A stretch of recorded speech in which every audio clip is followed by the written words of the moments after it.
মুর্শিদাবাদের নওদা ব্লকের বালি ২ নম্বর অঞ্চলের ছাতুমারা গ্রাম। পরিযায়ী শ্রমিক ইসরায়েল মোল্লার এসআইআর আতঙ্কে মৃত্যুর পর শোকের ছায়া এখনো ঘন।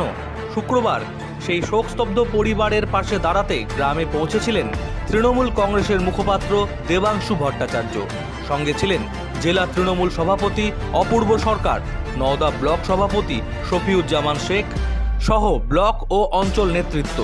পরিবারের সঙ্গে দীর্ঘক্ষণ কথা বলেন দেবাংশু, শোনেন তাদের অভাব অভিযোগ, পাশে থাকার আশ্বাসও দেন, হাতে তুলে দেন সরকারি আর্থিক অনুদানও।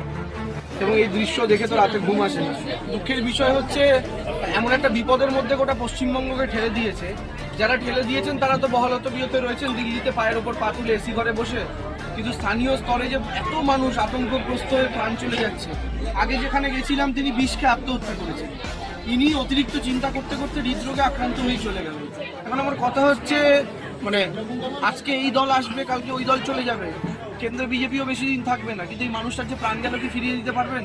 কিন্তু ফিরিয়ে দিতে পারবেন না। ফলে দুঃখের বিষয়, প্রচণ্ড যন্ত্রণার বিষয়, ইতিমধ্যে পশ্চিমবঙ্গে 15 জনের ওপর মানুষের প্রাণ হারিয়েছেন। আরও কতজন প্রাণ হারাচ্ছেন আমরা জানি না, হয়তো আমাদের কাছে খবর এসে পৌঁছচ্ছে না।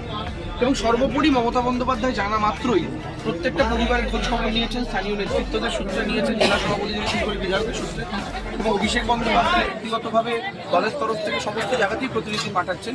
আমাকে এখানে আসার জন্য নির্দেশ দিয়েছিলেন, আমি এসেছি। সত্যি খুব খারাপ লাগে মানুষগুলোকে দেখতে, তার একটা বিবাহযোগ্য কন্যা বাড়িতে রয়েছে।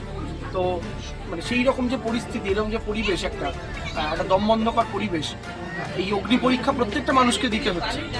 আমি শুধু এলাকার মানুষের কাছে একটাই আবেদন করব, গোটা পশ্চিমবঙ্গের কাছে একটা আবেদন করব, আপনারা কেউ আতঙ্কগ্রস্ত হয়ে নিজেদের ক্ষতি করবেন না।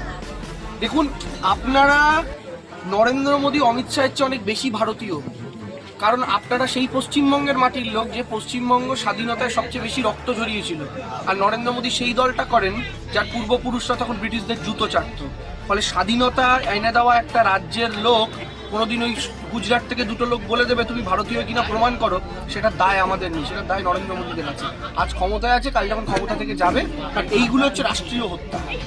এই যে মারা গেছেন, এটা খুন, এরকম স্বাভাবিক মৃত্যু নয়, রাষ্ট্রীয় হত্যা। এবং এই খুনির নাম হচ্ছে অমিত শাহ। যেদিন ক্ষমতা থেকে যাবে এই অমিত শাহ সবার আগে শেষ জীবনটা জেলের মধ্যে কাটবে। এটা আমি আগেও বলেছি, আমি আবার বলবো।